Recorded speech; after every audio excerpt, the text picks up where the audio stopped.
everybody, this is Jessica with H2O and I'm here with another water distiller repair. The customer has informed us that the distiller is just not working.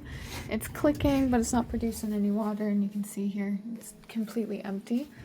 So first thing I'm going to check is their boiling tank, and it should come decently easy, so you don't have to force it. Oh yeah. I'm actually kind of surprised. The element looks okay, but the scale buildup is, oh yeah. Now what I'm gonna do is I'm gonna try and just chisel away at some of this very gently and just break it off. That and there is like solid. So I'm gonna get a smaller screwdriver and see what I can do and see if that, well, let's turn it on. Oh! Okay, so it works. It's just so clogged up with scale.